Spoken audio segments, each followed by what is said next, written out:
Hello, everybody. Recording live from somewhere. This is Zach Couples with episode number 158 of the Movement Debrief.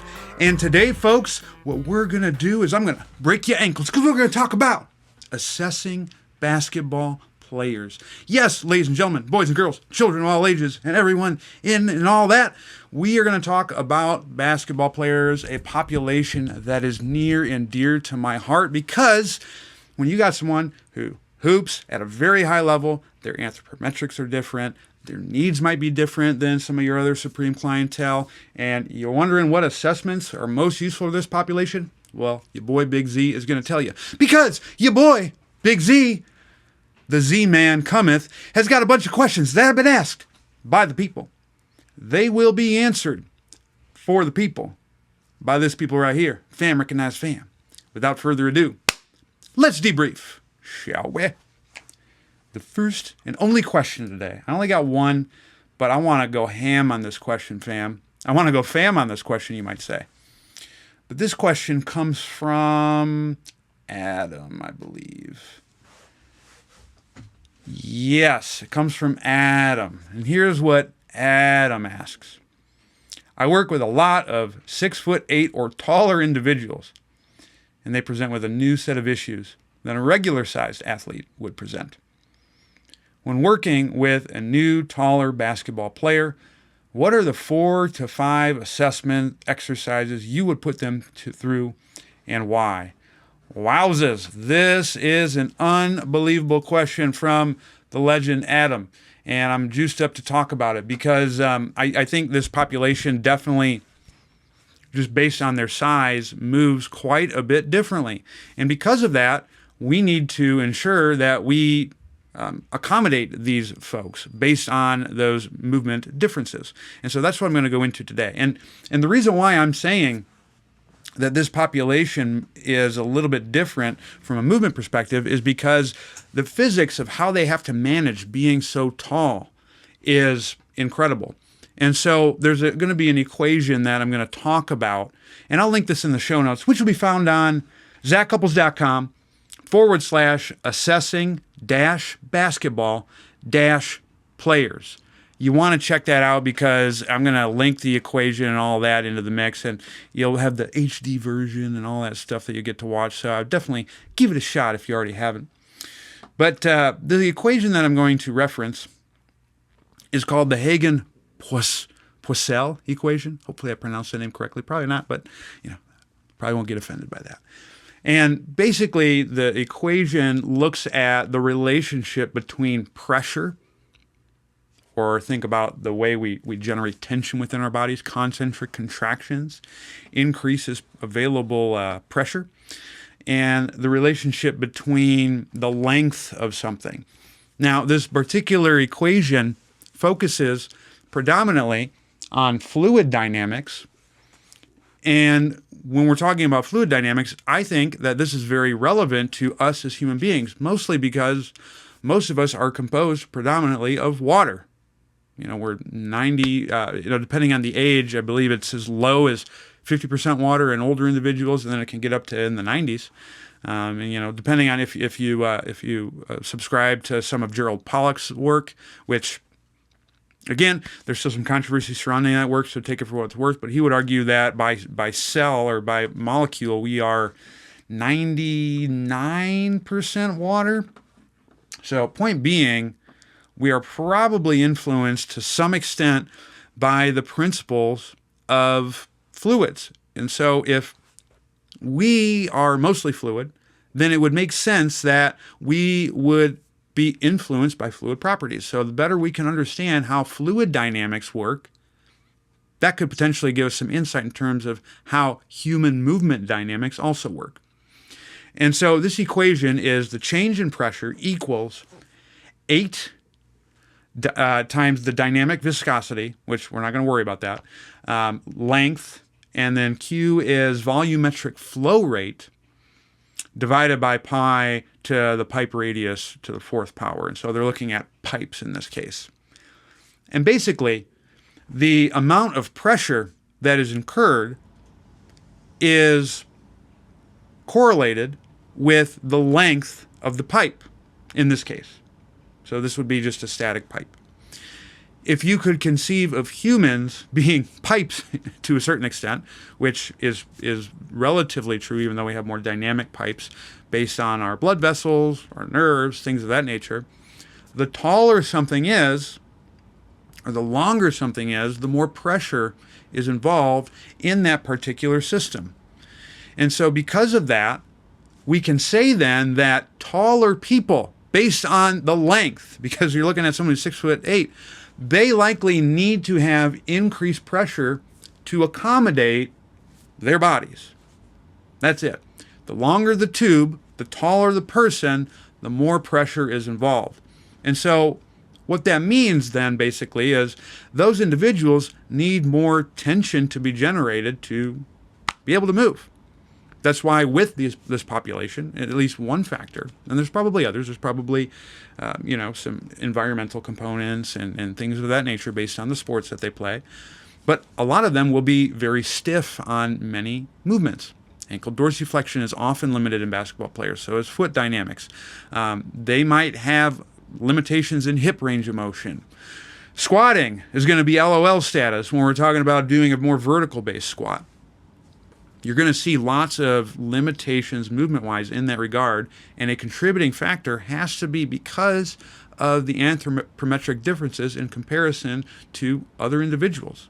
Something we have to deal with. It's something that we're not going to change necessarily. We can't make someone shorter, although there actually is surgeries you can get to make yourself taller, believe it or not. It costs about $70,000 to get a femoral lengthening procedure. So maybe I'll link that in the show notes as well if you're interested in being taller. But anyways, if we have conceptually someone who's tall, we know they're higher pressure systems. We know that with higher pressure, we have more concentric muscle tension, bias. Things are short, so to speak. Then what we have to do, if our goal from a movement perspective is to make sure they have as much available movement as possible, because if you look at the needs analysis of the sport in basketball, you have to be able to change direction. You have to be able to do so quickly. You got to be able to jump high. You got to be able to run fast. It's probably one of the most athletically demanding sports in existence. Then we have to give them a lot of what they don't have. And in this case, that's going to be, if they're way concentric bias side, we got to be able to push them towards the eccentric side. And not just passively on the table. They have to be able to demonstrate this under very high speeds and in unpredictable environments. So you're looking at the fast version of eccentric capability is deceleration. Those are probably going to be the two major things that you're going to be talking about with these types of individuals. And I'm going to assume, based on their height, that they're probably, if you're working with a lot of them, they're probably fairly high-level players.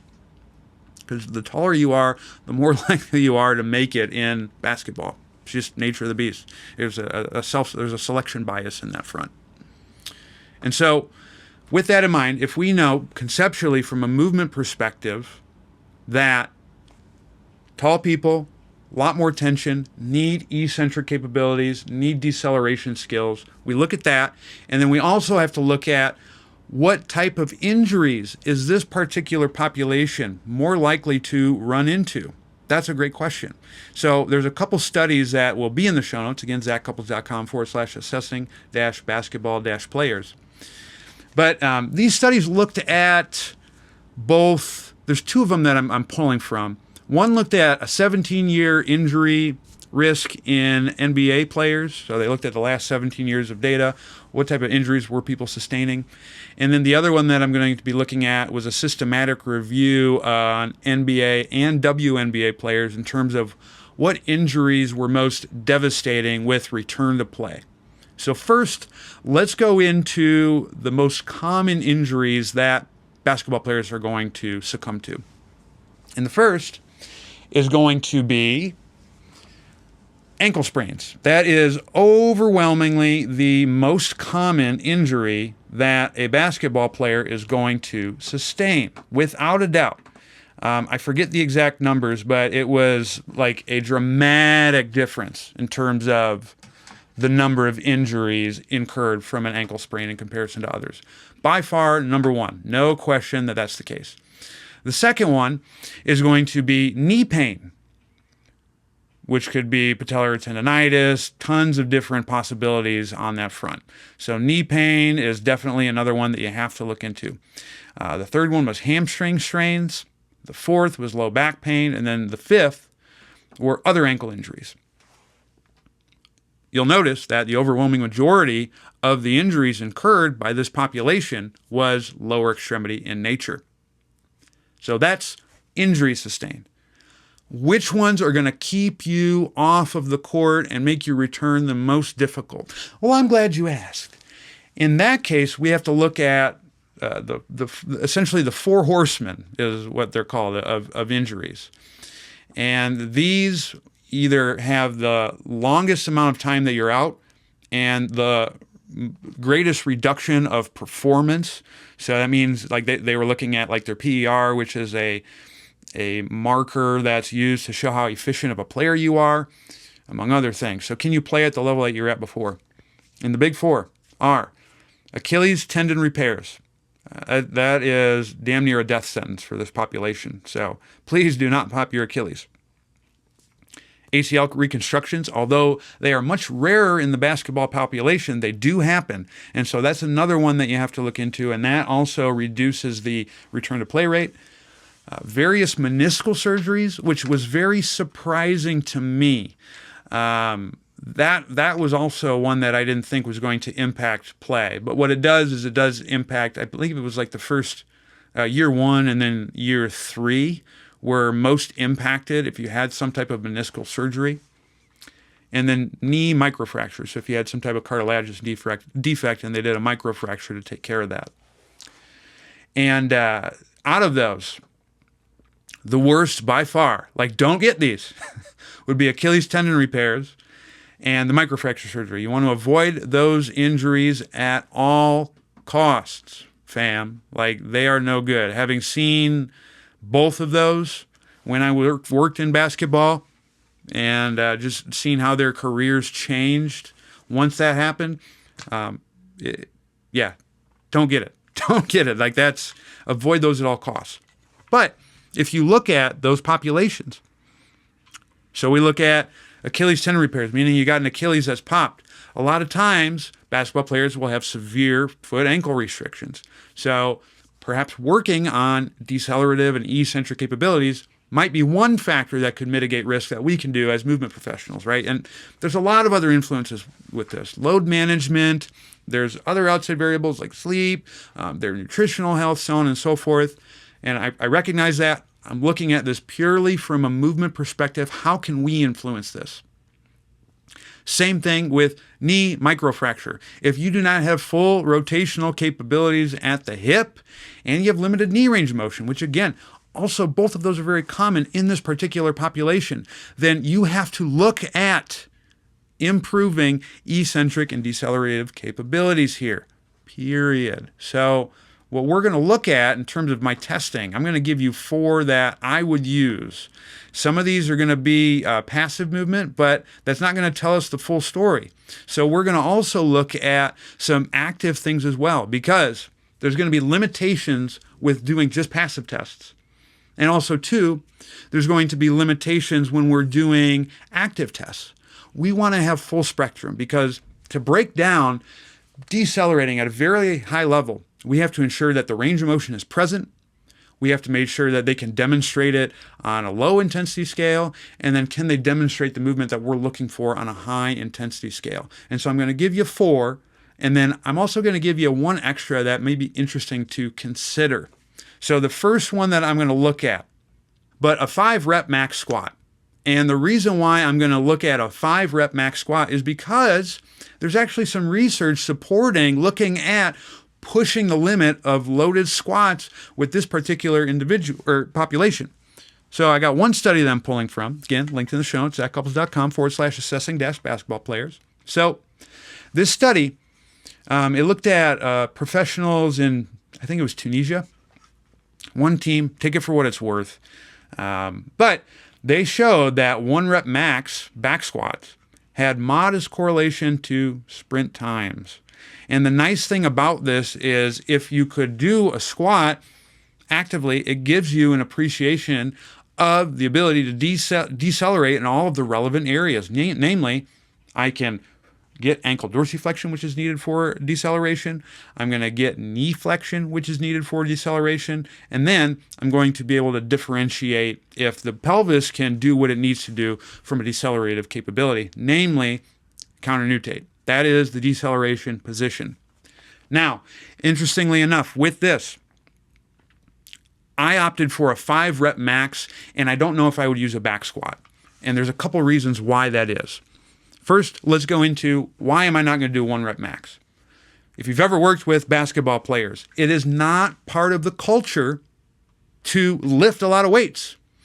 You do not have to be a good weightlifter to be a phenomenal basketball player. Saw it day in and day out. Most of the people when I worked in basketball had a very low training age. And so to utilize a 1 rep max, which has a high risk to reward in terms of the information that you're going to garner, I don't think is very useful. The other thing I would say is that with a back squat, you are not going to make it as knee dominant and vertical. Most basketball players, when they get into a defensive stance, because of the lack of dorsiflexion and because of the inability to descend the pelvis down, they're more likely to utilize more of a posterior displacement of the pelvis or a hip dominant strategy when they squat. If the goal is to maximize decelerative and eccentric capabilities, what I'm going to want to look at is a squat that is more vertical in nature. That is going to give me way more information because it's less easy for them to cheat dorsiflexion. They'll have to create a ton more knee flexion, which is prime when we're talking about this population. It's way more useful. So I would choose something that's more front-loaded. Depending on your population, if you have someone with a low training age, I totally think a 2 kettlebell front squat is a great place to perform this assessment. You could also utilize a front squat or a zercher, or just be consistent. That being said, there isn't any research that I came across that showed if these were useful. So we're going to switch to a front-loaded squat instead of the back. And then the other thing would be, because there's a high risk to reward when attempting a 1 rep max, there's pretty good correlations in terms of getting the same information from a 5 rep max. Again, I'm pulling that from another research study that I'll link in the show notes. So your first one is a 5 rep max anterior loaded base squat.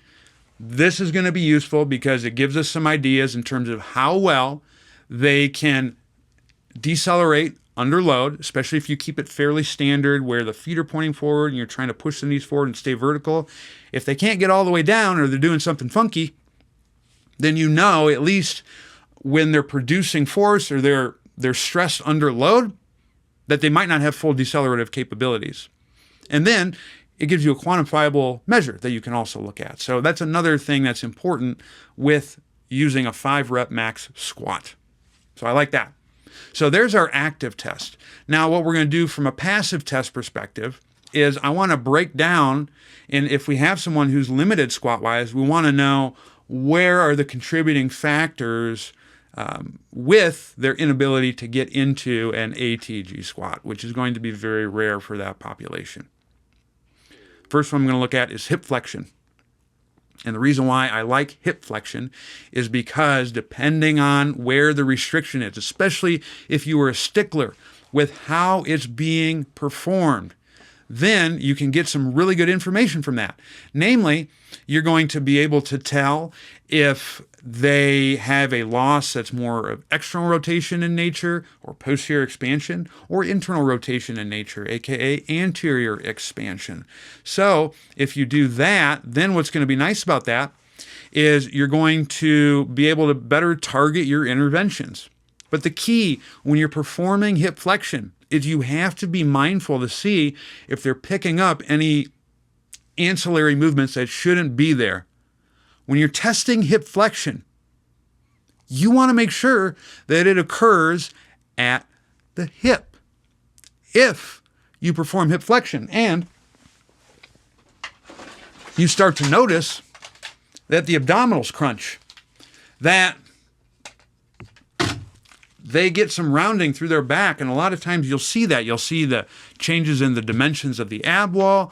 You're going to see rotation through that down leg. Anytime you see anything like that, you know that there is a loss of relative motion, and the pelvis has to change its orientation in order to get into that position.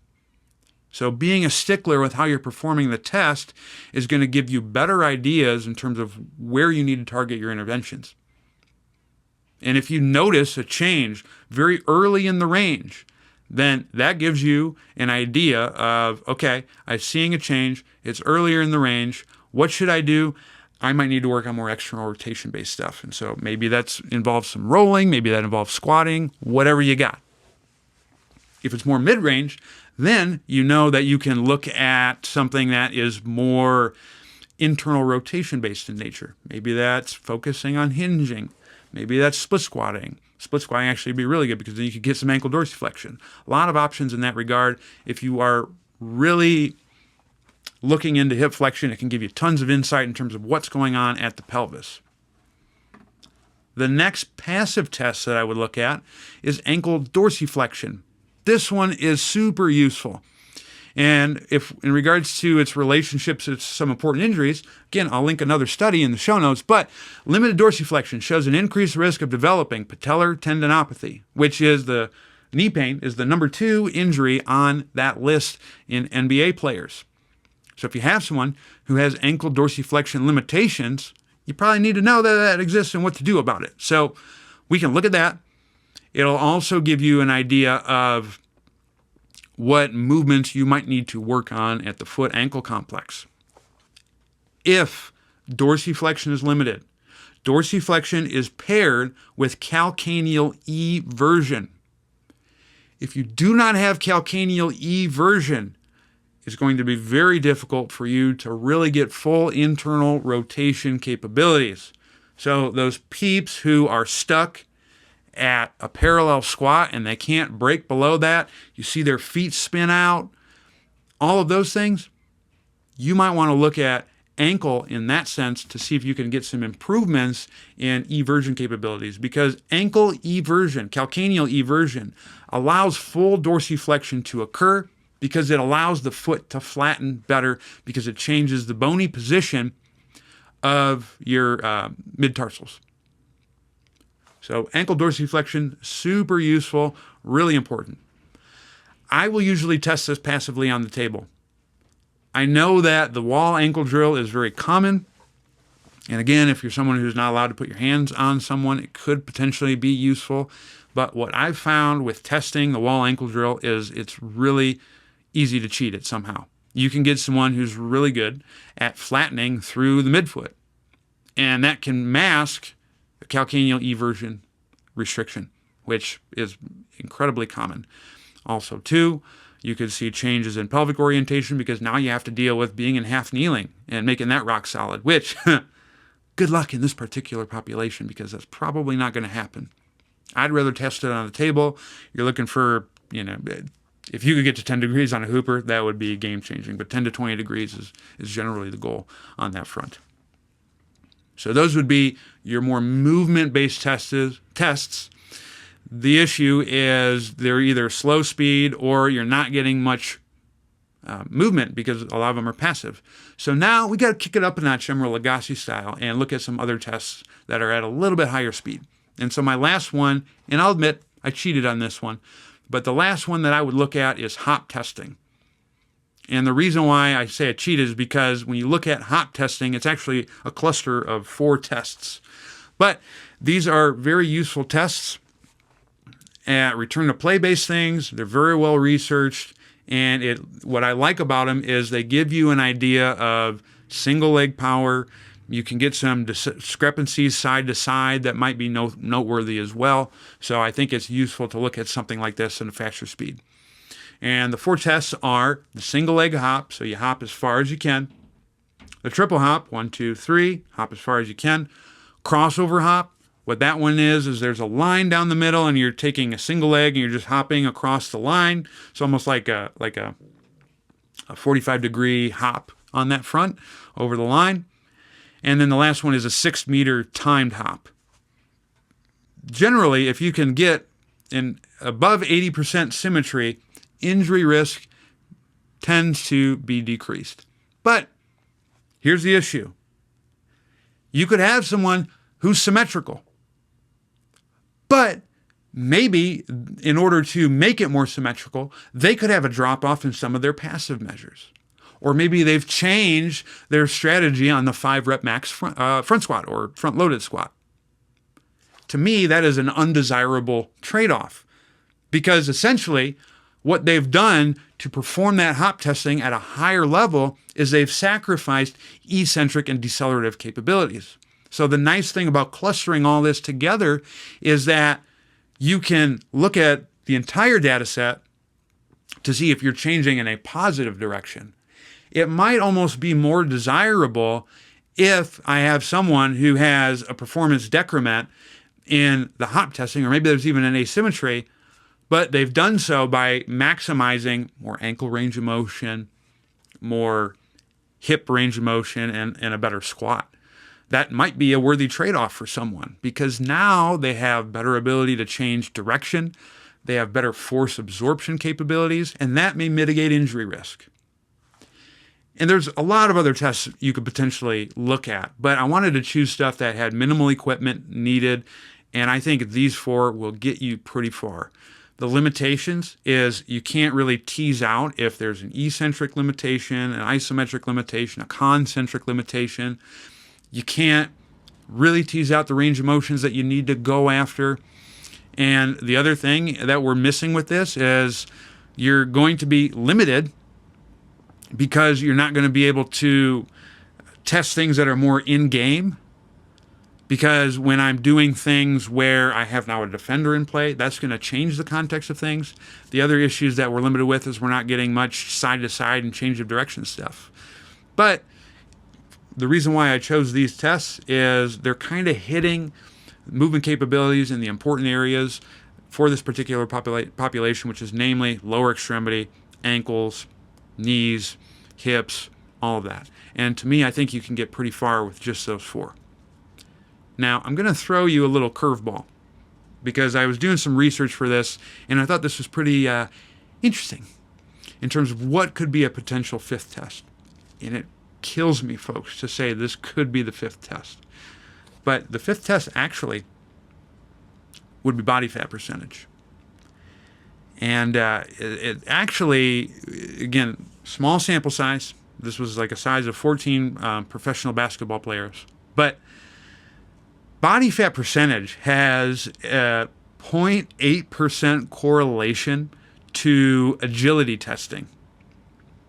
And so if you monitor someone's body fat percentage, which, given that we're movement professionals, this is probably an area that some people are going to focus on, you might actually have something that you can come back to that could potentially influence someone's movement capabilities. And it makes sense.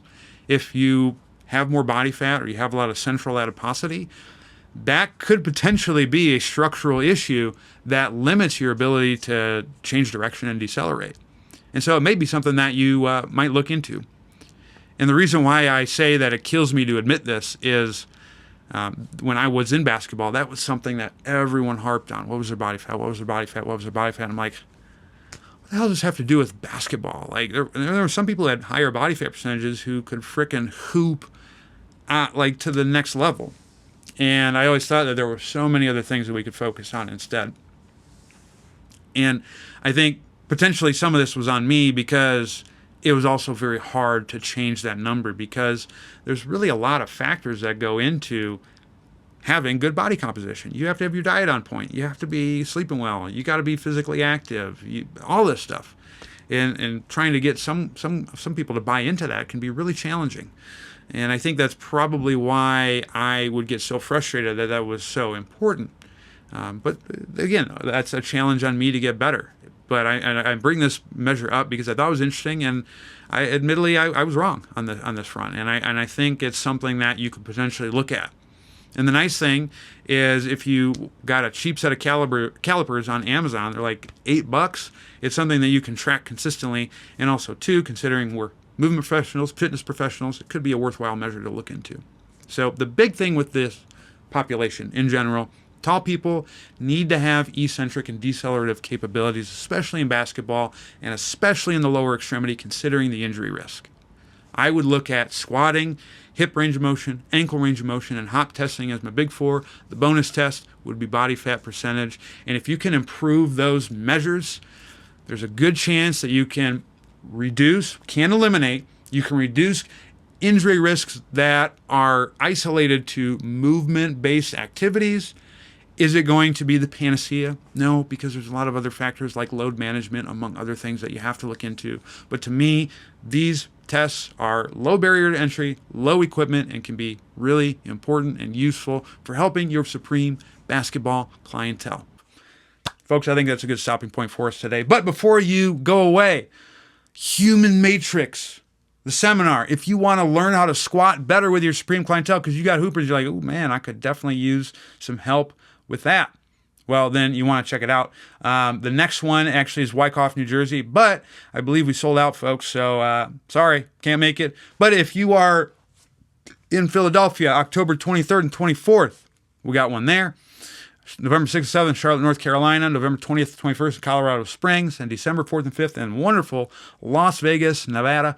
Please check it out. Give it a shot. Would love to see you there. It's going to be good. I will be putting up a couple 2021 dates, hopefully, in the next couple weeks as well. But please check me out. Would love to help coach you in person so you can help your supreme clientele get even more better results. Thank you so much for tuning in. You've been a beautiful, sexy, outstanding audience. I hope that you keep it real, but not to the extent where things go wrong. Stay hungry, stay learning, stay moving, and I'll see you next time. Deuces.